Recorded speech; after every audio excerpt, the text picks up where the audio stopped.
Be still and know that I am God. Be still and know that I am God.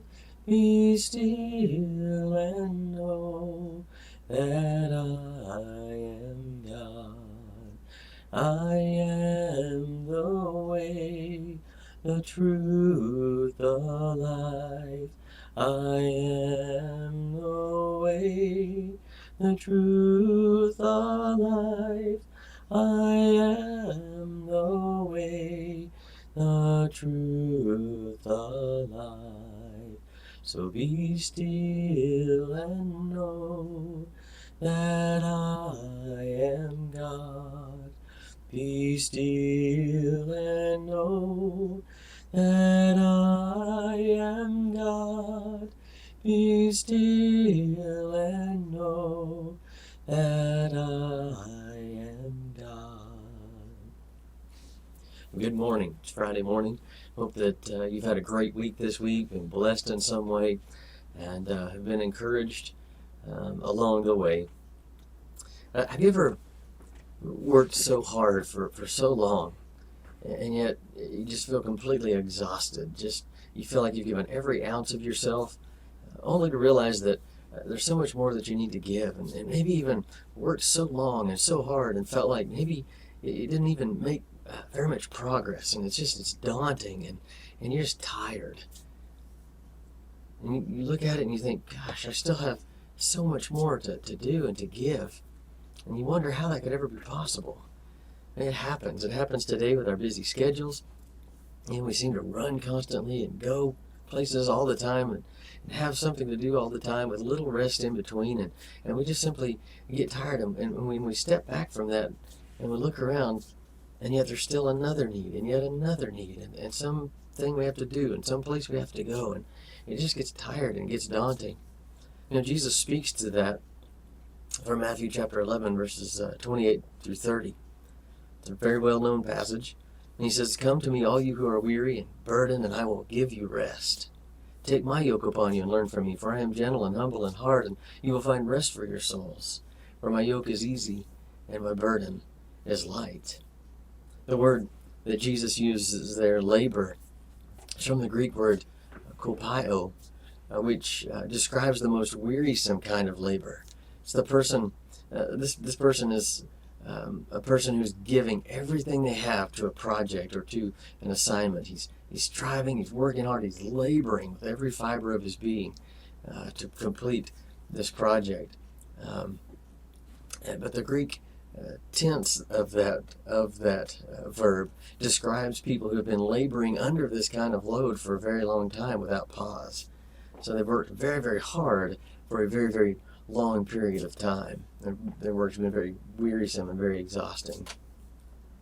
The words heavy laden tell us why these people are so weary from their labors.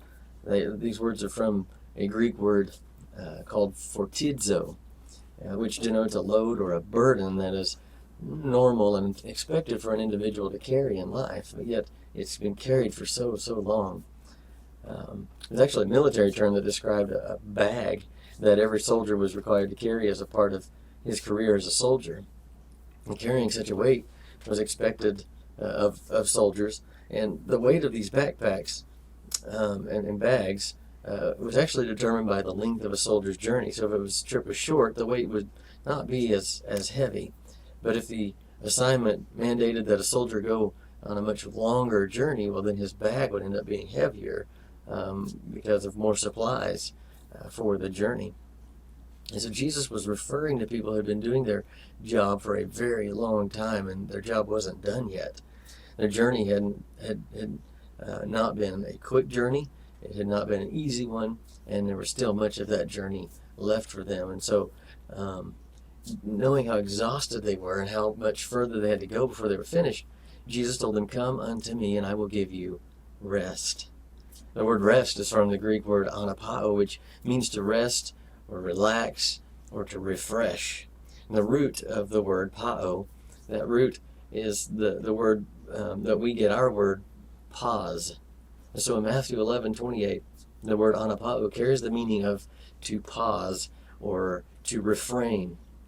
In our modern language, we could translate it as take a breather, or to take a break, or to take time away from something or some responsibility.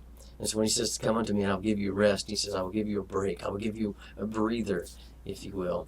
He never promised that he would take difficult assignments away from us. He did, however, promise that if we would come to him, he would give us the rest we need in order to be refreshed for the continuing and concluding our journey, whatever that journey may be. And so it seems like that you've given everything that you have, when it seems like there's still so much more to do before you're finished and you're tired, just take a break. Just take a break from your journey and go to Jesus for some rest, for some refreshing. That's what he calls us to do. And then he says in the next verse, in verse 29, he says, take my yoke upon you. And the word take is a Greek word meaning to deliberately lift or deliberately take up. So the fact that Jesus used the word arrow is the Greek word. He uses that word. It implies that one must deliberately invite Jesus into the yoke or into the harness so that he can help you pull the plow. See, that word yoke it describes a wooden yoke that joined two animals together so that they could combine their strength to pull a load that would generally have been too difficult for just one animal to pull by itself. And so this yoke made the team inseparable. They had to be yoked together in order to accomplish that goal, and they were inseparable, and as a result they were much stronger. And their combined strength made the task easier. This is Jesus' offer to the weary and to the tired worker, to you and to me. Jesus offers to come alongside the worker and to join him in his assignment or his affairs, and join him in the yoke so that the burden would be a much easier burden. Now, the weary soul, the worker, you and I, when we're tired, we have to make the deliberate choice to enter into this working relationship and to come under the yoke of Jesus. We have to make that choice to be yoked with him. He has to take the yoke of Jesus upon himself. You and I have to take the yoke upon ourselves. And we have to reach out by faith and lift it up and place it upon ourselves. Jesus doesn't force that yoke upon you and I, but yet he's willing to be yoked with us to make the journey easier, to make the load lighter to carry or to pull. When we become yoked with Jesus in our life, in our ministry, in our business, in our work, in our personal affairs, it's a predetermined choice that we have to make, not something that happens accidentally. But again, when we make that decision and we're yoked together with Jesus, our work, our challenges, those things that we labor at become much more manageable. And so with the strength of you and I and Jesus together, we can almost become unbeatable. That's why God went on to say, or Jesus went on to say, for my yoke is easy and my burden is light. The word easy is the Greek word krestos, which means pleasurable, delightful, comfortable. This means it's a delight to work with Jesus. When you're yoked together with Jesus, even the most difficult assignments can become pleasurable, oddly enough. Situations that would normally make you uneasy become comfortable. Being yoked together with him changes the atmosphere. It brings peace, it brings strength to your soul, and it can be one of the most pleasurable experiences when it's all said and done. And Jesus concluded this verse by saying that being yoked together with him is light.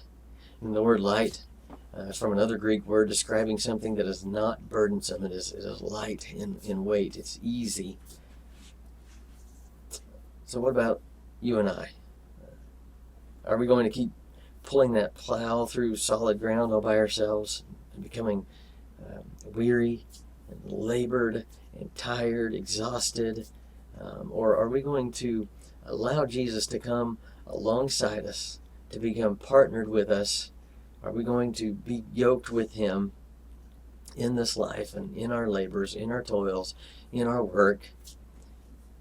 Because when we do that, we suddenly have the greatest partner in all the universe, who will turn a once hard situation into the most one of the most pleasurable experiences of your life. And all that takes is faith, and it takes a determination to say, I'm not going to do life without Jesus. When I do life, I'm going to be yoked with Jesus, because when I'm yoked with Jesus, my burdens are always much lighter to carry.